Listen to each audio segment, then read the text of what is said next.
Olá, saudações a todos em nome do Senhor Jesus Cristo. É muito comum quando nós indagamos um outro parceiro cristão, um outro amigo, com relação ao tempo, é muito comum nós ouvirmos: nós estamos vivendo debaixo do tempo da graça de Deus, né? Como se a graça de Deus fosse uma manifestação que vem somente com a presença de Cristo Jesus entre nós. Se nós fôssemos restringir a misericórdia, a graça de Deus, somente após a vinda de Cristo, nós estaríamos dizendo que a graça de Deus é apenas relativa. Mas, por ser a palavra de Deus completa em si só, o apóstolo Paulo, diante também dessa dúvida ou dessa expectativa, anuncia lá no capítulo 3 aos Gálatas, no versículo 8, o seguinte: ora, tendo a Escritura previsto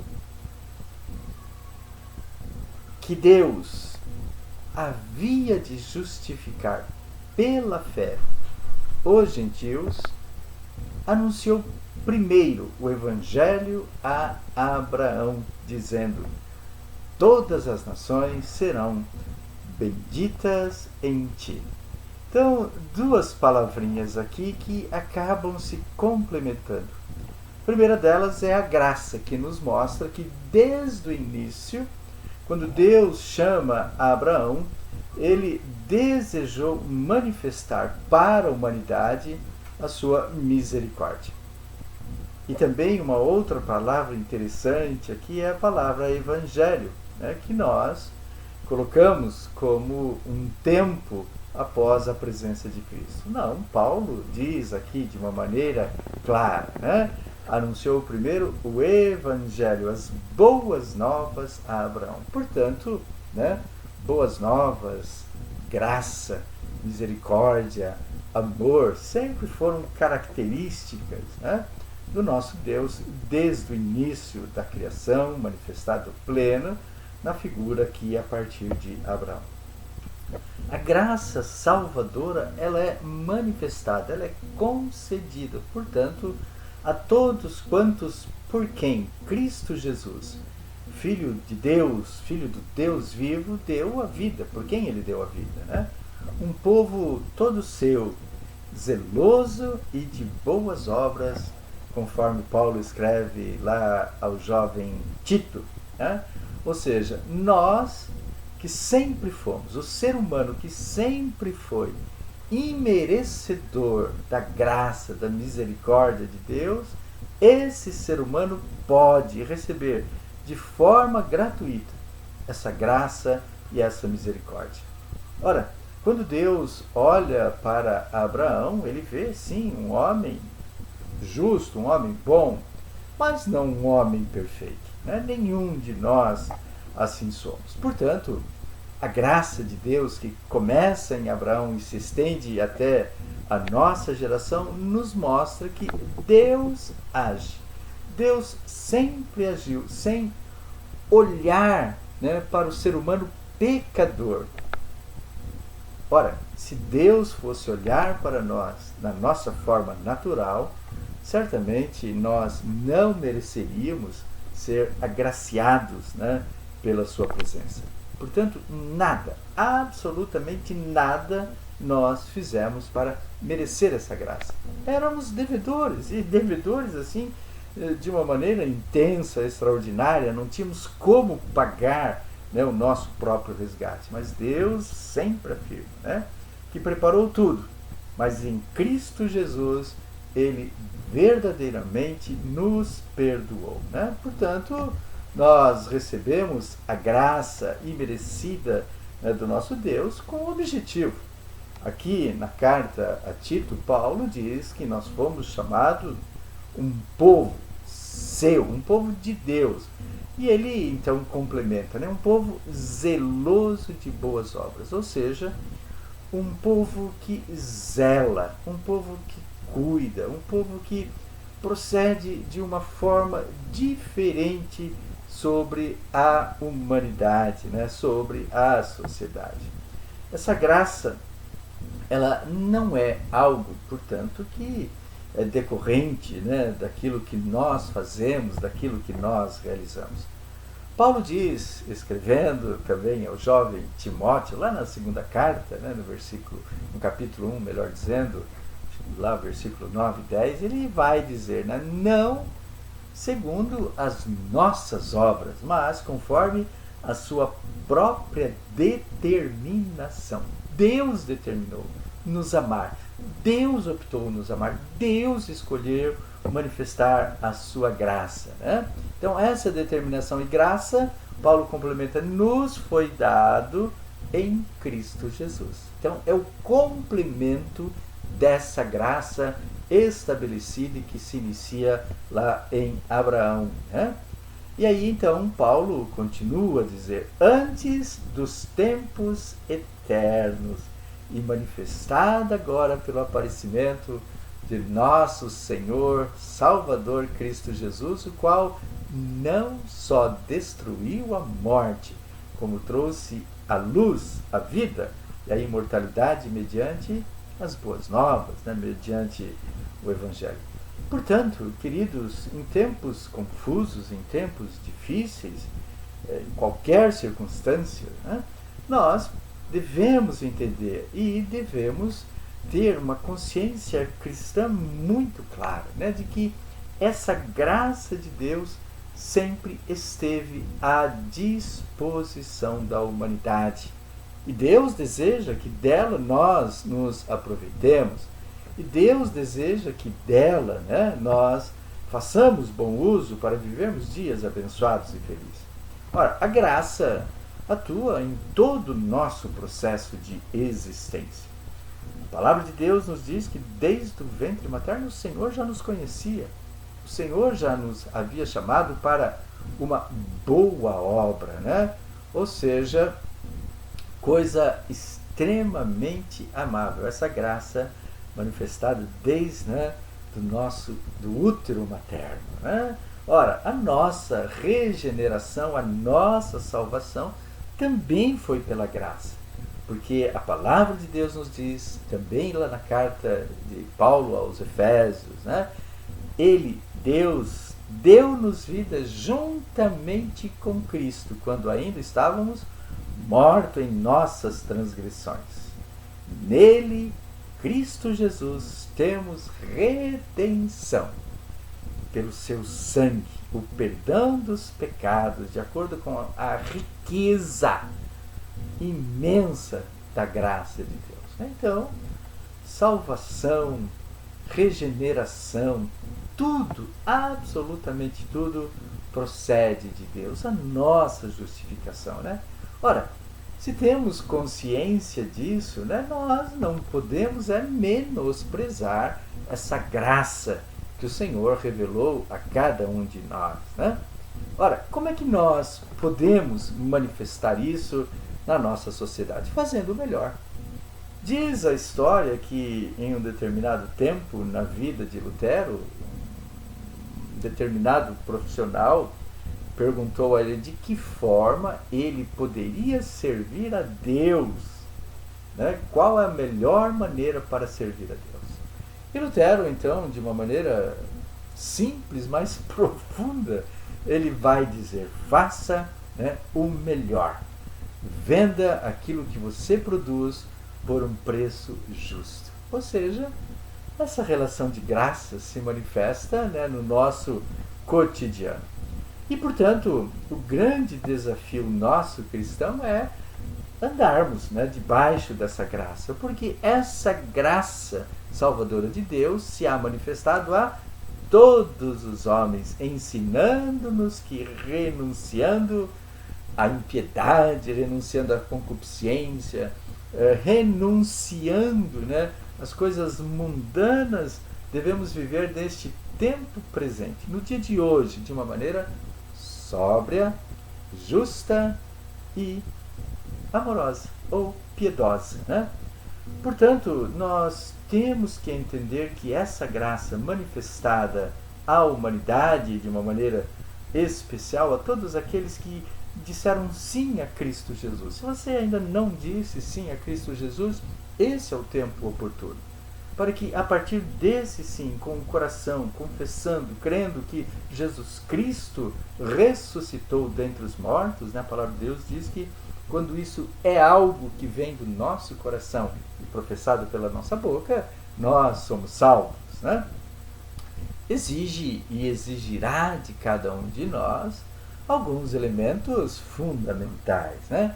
A primeira coisa que eu acho que a graça, quando ela vem à nossa vida e de uma forma consciente nós a entendemos, passamos a ser gratos, né? Gratos de uma maneira intensa todos os dias, em todos os momentos, aonde nós estivermos, né? O salmista, lá no Salmo 100, né, versículo 4 e 5, ele vai dizer o seguinte: entrem pelas portas dele com gratidão, né? Ora, entrar pelas portas dele com gratidão não significa apenas quando vamos ao templo, mas, né, as portas nesse sentido é quando nós nos abrimos também, né, para Deus. Afinal, Deus é o Senhor absoluto de tudo, né? E, portanto, devemos entrar pelas portas com gratidão, devemos louvar, né? Devemos louvar em todos os momentos, devemos bem dizê-lo, porque o salmista diz: porque o Senhor é bom. Essa é uma verdade que nós cantamos, mas eu reconheço essa bondade de Deus, e ele diz: e eterna a sua misericórdia, a sua verdade dura, de geração a geração. Gente, olha que mensagem extraordinária. Começa com Abraão, caminha, se perpetua e realmente torna-se o máximo na figura de Cristo Jesus, mas está entre nós. Ela continua a existir, porque ela é de geração em geração. Portanto, a gratidão deve fluir das nossas vidas, da expressão dos nossos lábios, unicamente por causa da graça de Deus, né? Quando entendemos, somos gratos. Tudo a Ele nós devemos. Tudo que somos, tudo que temos, tudo que fazemos são frutos da graça de Deus revelada a cada um de nós. Nós não podemos ser gratos, né? Nós não ser grato a Deus, portanto, refletiria um descompasso, né? Um não reconhecimento, até mesmo podemos dizer, imoralidade, né? Paulo vai dizer lá na carta aos Romanos, no capítulo 1, versículo 21, porquanto, tendo conhecido a Deus, não o glorificaram como Deus, nem lhe deram graças, antes em seus discursos se desvaneceram e o seu coração insensato se obscureceu. Falando, óbvio, do povo de Deus que recebeu a graça da libertação, mas não conseguia expressar em gratidão. O coração deste povo sempre se manifestando: quero mais, né? Desejo mais, não é só isso, né? Ou seja, de constantes reclamações. Ora, diante disso, a visão deste povo ficou obscurecida, segundo Paulo, ou seja, não conseguia enxergar, não conseguia perceber Deus, não conseguia entender a graça de Deus. Gratidão, portanto, é um elemento que procede da graça de Deus para nós, né? Ora, é impossível, né, nós sermos gratos, né, e sermos arrogantes. E esse é um outro elemento, né, fundamental. Sermos humildes nos dias de hoje. Nossa sociedade está se ensoberbecendo. O povo muitas vezes está perdendo a característica concedida, né, a Deus para a humanidade revelada plena em Cristo Jesus, figura humilde que humilhou-se até a morte por amor a cada um de nós. Humildade, é claro, não significa a negação, né, de nós, de cada um de nós, da nossa individualidade, né? Porque nós temos coisas que são muito boas dentro de cada um de nós. Mas é olharmos, né? Realmente com muita consciência e entendermos que existem coisas boas em nós e que essas coisas boas procedem da graça misericordiosa de Deus que a nós foi revelada. Sendo assim, quando nós então olhamos para a graça de Deus, olhamos para a nossa finitude, para a nossa pequenez, né, nós nos tornamos então humildes e passamos a obedecer. Obedecer o projeto de Deus, obedecer realmente às orientações de Deus, né? Porque diante disso, o nosso modelo é Cristo Jesus, que a si mesmo se humilhou, tornando-se obediente. E obediente até quando? Até a morte, até o fim, né? Ou seja, obediência é uma exigência de Deus para que nós realmente possamos dar vazão, ou seja, colocarmos em prática a sua graça em nós revelada. E a outra coisa que poderia ser, dentre tantas outras, né, que existem, para que possamos trabalhar diante da graça de Deus, é termos ânimo longo, termos paciência. Os dias de hoje têm exigido de cada um de nós paciência. Certamente você que está em casa, trabalhando home office, você que está, né, no seu trabalho necessitando aí caminhar, ir de ônibus, ir de trem, ou até mesmo, né, com o seu carro, entrar num escritório, tudo realmente está exigindo de cada um de nós coisas que nós não estávamos acostumados a fazer, né? A proteção, aos cuidados de higiene. Tudo isso exige de muitos de nós paciência. Paciência para repetirmos os gestos, paciência para fazermos as mesmas coisas sempre, né?